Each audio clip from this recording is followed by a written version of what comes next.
Kumusta mga kainyero? Salamat sa pagbisita. Bago lahat, magpapasalamat muna ako sa mga nag-subscribe sa channel ko. Maraming salamat. Ang topic natin ngayon ay progress billing. Kung nanonood ka ngayon, tapusin mo itong vlog na to kasi napaka-importante ng information na ibibigay ko sa inyo. Hindi mo man kailangan ngayon, bukas, pero alam ko na darating ang panahon, magpapagawa ka ng bahay, kaya kakailanganin mo tong information na to. Para hindi mo ma-experience yung na-experience ng iba, na ubos na yung pera nila, hindi pa tapos yung bahay nila. Na-experience mo na ba yan? Kung hindi pa, ang swerte mo. Kasi dahil sa information na to, para hindi mo ma-experience yung na-experience ng iba, baka sakaling maputol na rin mula sa'yo yung nagiging mindset ng mga nagpapagawa ng bahay. Alam nyo salita na tinipid ako ni mamang kontraktor. At sa mga nagbabalak na maging isang kontraktor, panuorin nyo itong vlog na to kasi matututunan nyo kung paano gumawa ng progress billing.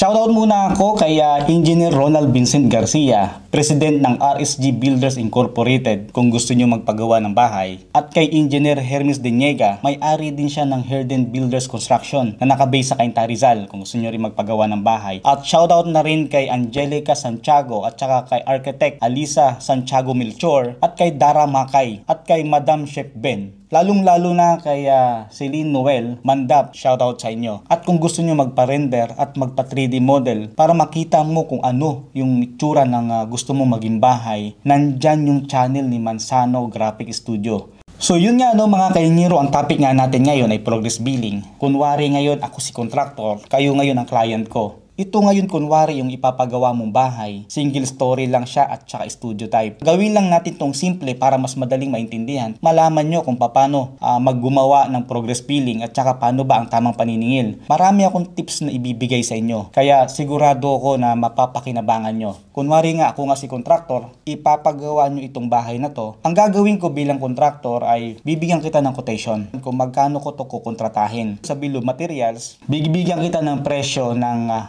architectural, structural, kung magkano yung structural, presyo ng structural ko. Kasama na niyan yung general requirements, o minsan tinatawag tong preliminaries, electrical at saka plumbing. Ang dapat na gagawin ni mamang kontraktor maliban sa kontrata at kung magkano itong mga presyo na to na 3,295,798, dapat naka-breakdown itong presyo na to mula sa architectural, structural, electrical at saka plumbing. Kagaya nitong ipapakita ko ngayon sa inyo, kaya mapapansin nyo na naka-breakdown dyan yung cost ko mula sa general requirements, civil structure, architectural, plumbing at saka electrical. Mapapansin nyo rin dito yung unit rate na to. Ito yung unit rate kung magkakano yung presyo ko sa bawat scope of work ko. Ang unit rate ay walang standard kung magkakano ang presyo. Bawat contractor may kanya-kanyang unit rate. For information lang, ay hindi ito yung market price. Kaya magtataka kayo minsan, halimbawa pagdating sa finishing, sa architectural, yung presyo ng tiles ay, halimbawa ang nakalagay dito, ang unit niya ay hindi square meter per piece. Tapos yung presyo niya is 1,500.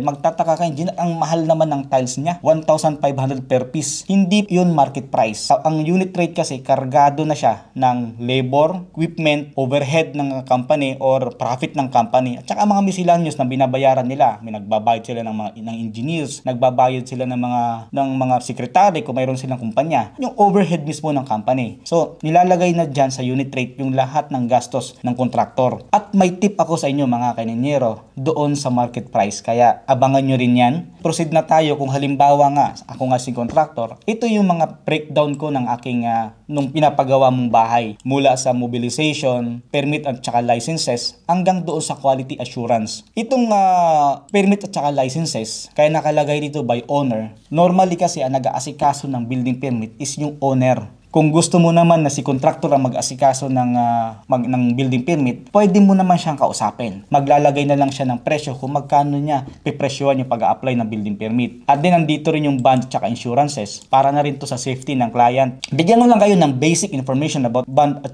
insurances. Mayroon kasing tatlong bank guarantee yan. mayroon bank guarantee para doon sa advance, mayroong bank guarantee para sa performance bond, mayroon din bank guarantee para doon sa 10% retention. Mayroon pang apat, kung halimbawa nag-design and build ka, magbibigay naman sila ng ang tawag doon indemnity bond. So mayroon na tayong temporary facilities. Ang temporary facilities, ito yung mga opisina, barracks, yung mga facilities doon sa site. Then yung temporary utilities, bibigyan ko kayo ng tip dito. Hindi ito napapansin ni client or akala nila maliit lang na bagay to. Kaya masyadong kampante si client na okay lang. Pero alam nyo mga kadinyero, pag tinignan mo talaga yung temporary utilities, malaking bagay ito na nawawala sa'yo. Normally kasi, ang nagbabayad ng utilities is si client. Sila yung nagbabayad ng kuryente at saka tubig. Ang nagiging problema ganito, si mamang trabahador kasi alam niya na hindi siya nagbabayad, wala siyang pakialam. Hindi ko nilalahat pero talagang nangyayari ito sa site. Sa site kasi ang ginagamit nila, yung hose lang, hanggang pagkatapos nilang gamitin, i-bend lang ito, itatabi. Ang nagiging problema, hindi maiwasan, tumatagas yung tubig. Imagine niyo kung halimbawa yung tagas niyan is 24/7 at umaabot ng isang buwan. Ang dapat mo lang talaga dapat nababayaran base sa gamit nila is 2,000 pesos. Dahil nga sa tagas na yun, magiging 5,000 pesos. Yung 3,000 pesos na exist na binabayad mo, pag i-multiply mo sa total duration sa pagpapagawa mo ng bahay, kung halimbawa 10 buwan, magiging 30,000 pesos. Ang laking pera din yon. At ganun din sa electrical. Iba na panahon ngayon. Hindi na sila masyadong gumagamit ng mga panggatong. Gumagamit na sila ng electric stove. Kahit pagsindi na lang ng sigarilyo, bubuksan pa nila electric stove at magsisindi ng sigarilyo. Ngayon, kung i-add mo yung exist ng electrical at saka ng tubig, ang laking pera nun. Kaya nasabi ko to sa inyo para aware kayo pag nagpapagawa kayo ng bahay. Pwede rin, kausapin mo na lang si mamang kontraktor na ilagay niya na sa kontrata niya yung pagbabayad ng tubig at saka kuryente. Para wala na kayong stress at wala na rin kayong iniisip. So ito na ngayon yung aking mga presyo, naka-breakdown yung structural and bawat scope of work ko mula sa excavation, rebars, formwork, concreting. So bawat item na yan, mayroon akong presyo, may unit rate at mayroon siya akong total amount. Ang total amount ko para sa structural lang, 2,619,548 pesos. Sa architectural naman, 246,250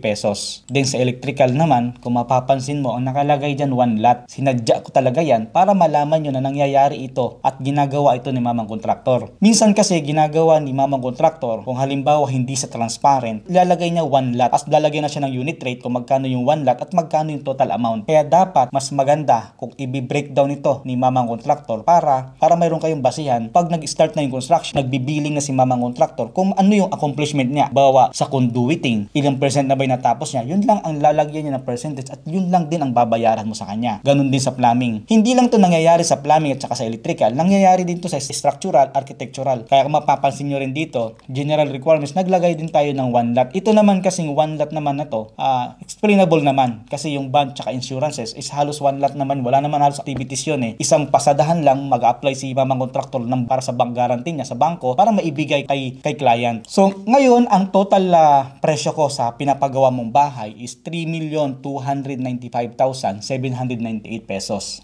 Kunwari, ito ngayon yung presyo na ibibigay ko kay client sa inyo at nandito pa tayo sa stage na negotiation at ikaw naman si client, gusto mo naman makahingi ng discount. Sasabihin mo sa akin ngayon, baka naman pwede mong i-discount yung 295,798 pesos. Siyempre, dahil nga mabait ako, papayag ako, o sige, gawin na lang natin, isara na lang natin ng 3 million. Tip ko sa inyo mga kaininyero. Kung dumating sa punto na humihingi ka ng discount kay kontraktor at binigyan ka niya ng discount, wag na wag kang papayag. Yung 295,798 pesos, ibabawas niya lang sa isang item lang. Alam nyo kung bakit? Minsan ginagawa to ni kontraktor, nilalagay niya o binabawas niya doon sa architectural. Gumawa siya ng isang item doon, binabawas niya yung buong discount na hinihingi mo. Halimbawa lang sa doors and windows, binawas niya yung 295,798 pesos. Ano mangyayari doon sa doors and windows? Out of budget na yon. Binagawa na ni mamang kontraktor yung bahay mo at nagkaroon kayo ng problema pagdating sa architectural at iniwan ka. Ano ang mangyayari sa architectural budget mo? Mawawala sa budget kasi hindi ka naman naka-discount sa kanya doon sa structural. Ang nakuha niya na yung pera doon sa structural, ang naiwan na architectural. Kung nasaan, doon niya nilagay yung discount mo. Ang mangyayari dyan, abunado ka ngayon pagdating mo sa architectural. Kaya normally talaga, pag halimbawa humingi ka ng discount, dapat binabawas yan ni mamang kontraktor sa lahat ng kanyang item mula sa preliminaries, structural, architectural, electrical at saka plumbing. Ang tawag doon is prorated type. Paano ba kunin o paano ba gawin yon? Kung halimbawa ito yung discount na hinihingi mo na 295,798 548 pesos. Ang dapat na ginagawa ni mamang kontraktor, ganito yan.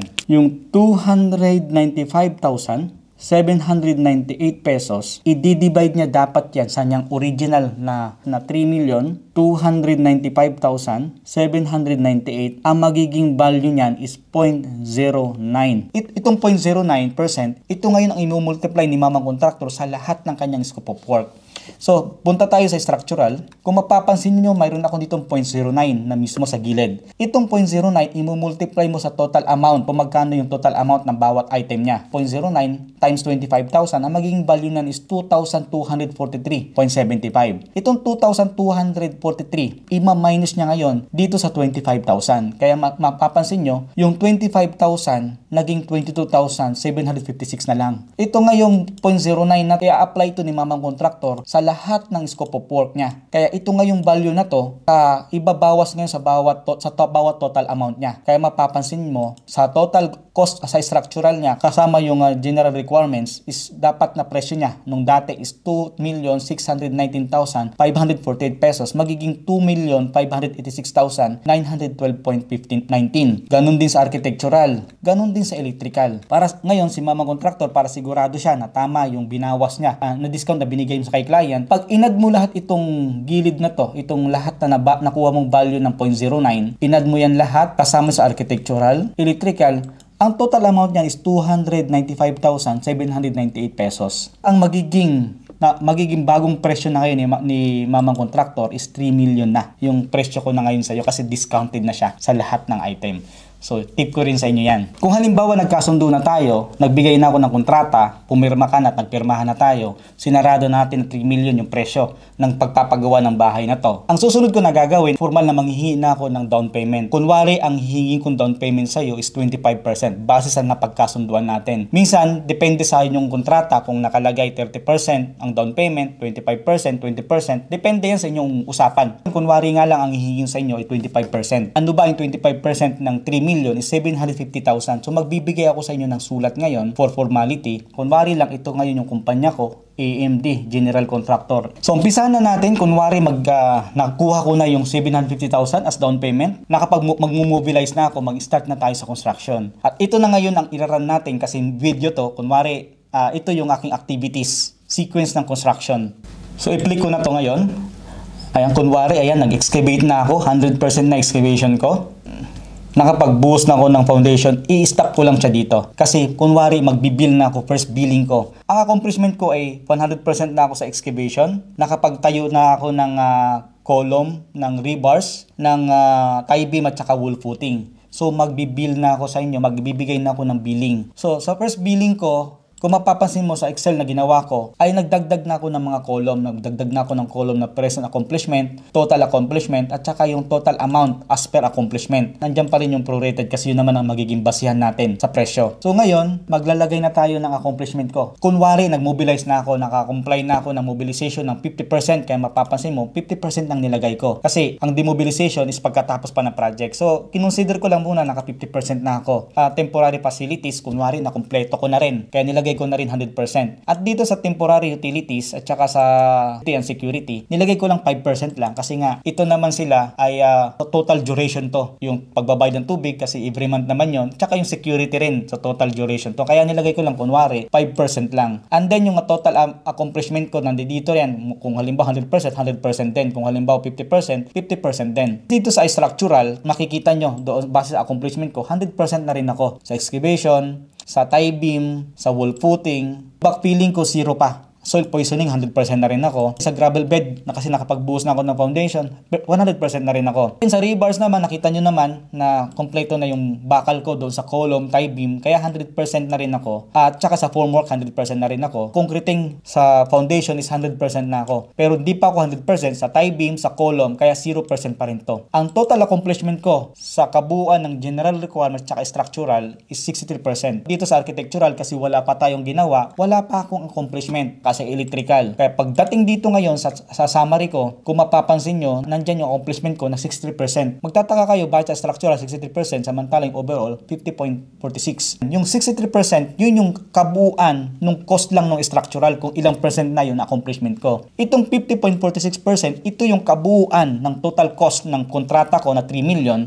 Ang accomplishment ko ay 50.46. Ngayon, kasi maniningil na ako sa inyo, ito ngayon yung accomplishment ko, 50.46%. Ang equivalent nun is 1,513,876. Ang tanong, ito ba yung ibabayad mo sa akin kay contractor? Ang sagot, hindi. Kasi dapat ibabawas yon ni mamang contractor yung dinown mo at saka yung 10% retention. Hindi yung 750,000 ang ibabawas mo. Depende yun sa accomplishment mo. Ganito yan. Kung mapapansin mo rito, mayroon ako rito recoupment of down payment na 378,469. At saka mayroon ako sa retention na 151,387. Saan ko ba ito kinuha? Ganito ang pagguha ng pagbabawas ng down payment. Mayroon akong 50.46% na accomplishment. Imumultiply ko ngayon yung 750,000 na binayad mo sa akin na down payment. Ang magiging value niyan is yung 378,469 pesos. Isang bawas yan. Then, mayroon tayong 10%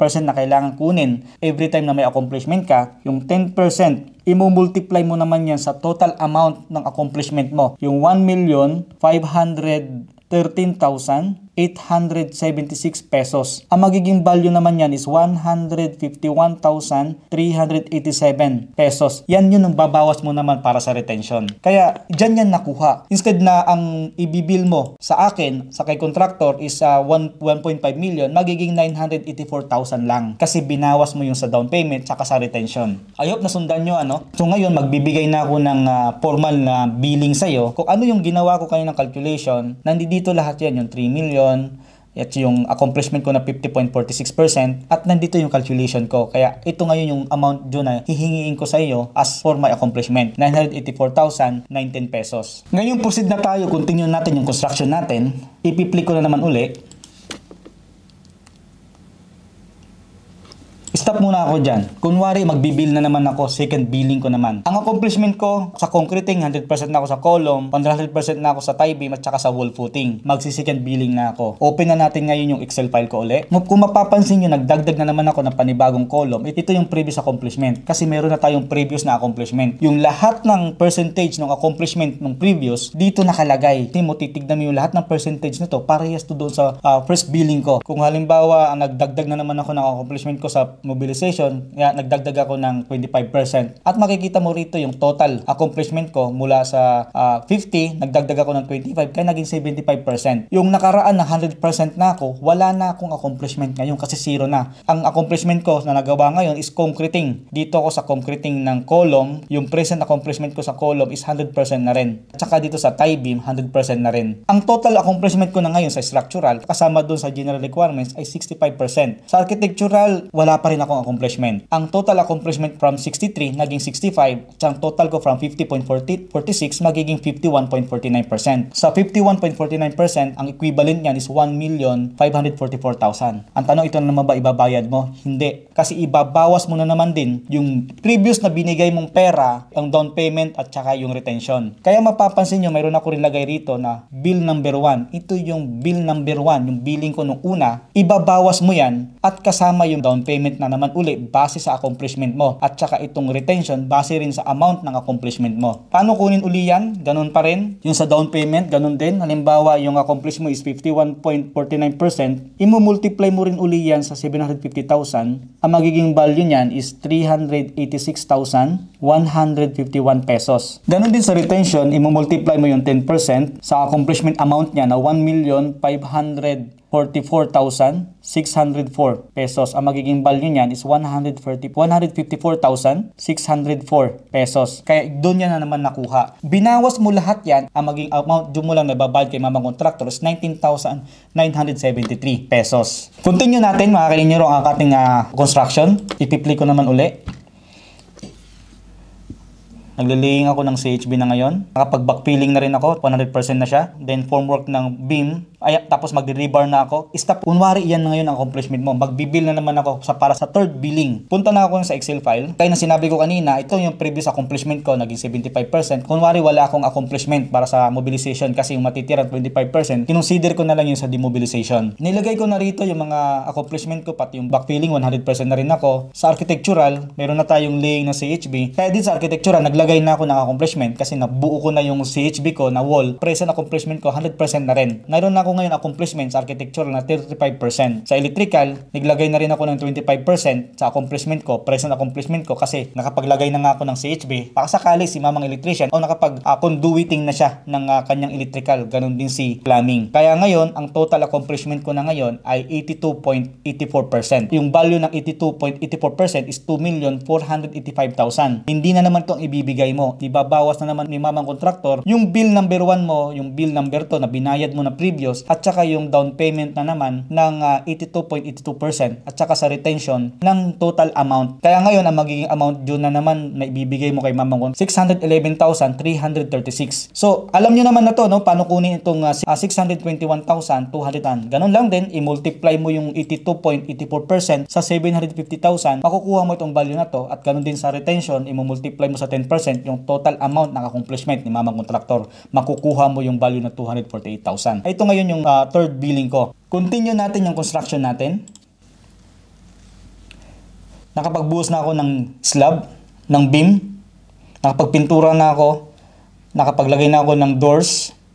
At then, stop na tayo. Kunwari ngayon, 100% na ako lahat. Nakapag-tiles na ako, nakapagpintura na ako, natapos ko na. Magbibill na ako ng final billing sa inyo. Sa final billing, lahat dyan, mula kung ano man na previous billing ko na natira, ilang percent, ilalagay ko na dyan. Puro 100% na yan. Sa structural is 100% na rin. Ganun din sa architectural, 100% na rin ito. At sa electrical, 100% na rin ito. Kaya, ang total accomplishment ko na ngayon is 100% na. Yung accomplishment amount ko is 3 million. Ibabawas po na naman uli yung bill number 1, bill number 2 kasi cumulative ito, bill number 3, at yung 100% din sa para doon sa down payment, at saka 10% ng total amount ng accomplishment niya. Ang maging amount due ay 334,000. Paano ba i-check kung tama ito? Kung i-add mo tong amount due mo ngayon at yung mga binayad mo nung bill number 1, bill number 2, at saka yung 750,000 na binigay mo rin kay mamang contractor, ang magiging value niyan is 2.7 million. Ang kulang niyan is yung 300,000 kasi yun yung retention. Nabigyan mo na ako ng accomplishment certificate. Pwede rin naman sa usapan natin na ibibigay mo sa akin yung 5% ng retention. Pero magbibigay naman ako sa iyo ng bank guarantee ng 5%. For security na lang din, ang warranty natin is 1 year. Kung ano yung mga defect doon sa bahay mo, babalikan ko siya kasi meron akong 5% na naiwan ng retention. Pwede rin 10%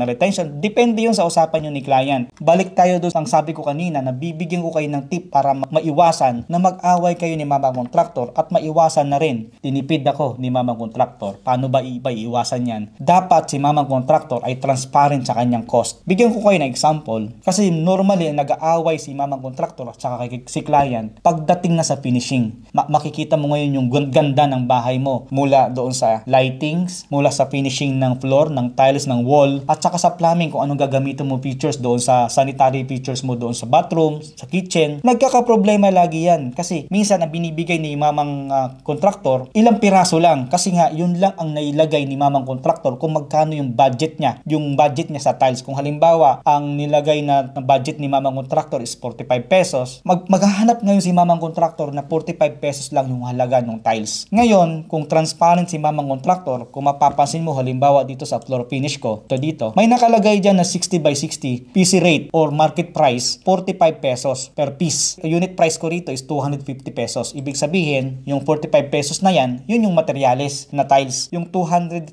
naman, yun naman yung labor, yung adhesive, yung equipment na gagamitin, yung profit ng company, yung overhead, yung miscellaneous. Para maiwasan at yung mailagay ni mamang contractor at wala siyang limit kung anong gusto mong tiles, dapat nakalagay dyan kung magkano yung kinonsider ni mamang contractor na market price. Pag mayroong market price na nakalagay dyan at nagbigay na si mamang contractor ng kanyang mga tiles na mga sample at ang naibilagay niya dyan, wala siyang control. Kasi nakalatag naman yung market price ni mamang kontraktor. Kung halimbawa ang napili mo is 50 pesos instead of 45 pesos, dapat ikaw naman si client, willing ka mag-add ng 5 pesos doon sa unit price. So imbis na 250 pesos, magiging 255 pesos kasi yung napili mong tiles yung tag 50 pesos. Dapat si mamang kontraktor din naman, willing din naman siya magbawas ng kanyang unit price. Kung napili mo naman na tiles, yung mumurahin yung 40 pesos, ang gagawin naman dapat ni mamang kontraktor ay babawasan naman niya yung unit price niya magiging 245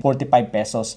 So dahil dyan, maiiwasan nyo ngayon na mag-aaway kayo ni mamang kontraktor. Kaya malaking tulong yan kung mayroon tayong market price. Isa lang naman ang hinihiling ko, pa-subscribe ng channel ko at saka pahampas na lang din ng maliit na bell, na notification bell na yan para ma-notify kayo pag may bagong upload next time. Minsan lagi kong sinasabi, kung ayaw nyo mag-subscribe sa channel ko, okay lang, walang problema. Maliban sa hindi nyo ako makikita, mamimiss nyo lang naman ang information na ibibigay ko sa inyo next time. Tandaan nyo, sa lahat ng mga content ko, nagbibigay ako sa inyo ng information. Salamat mga kaninyero, no? Peace tayo dyan and bye! Ay, salaming pala to. Nandun pala yung camera sa likod. Ano mga kaninyero? Next time uli. Bye!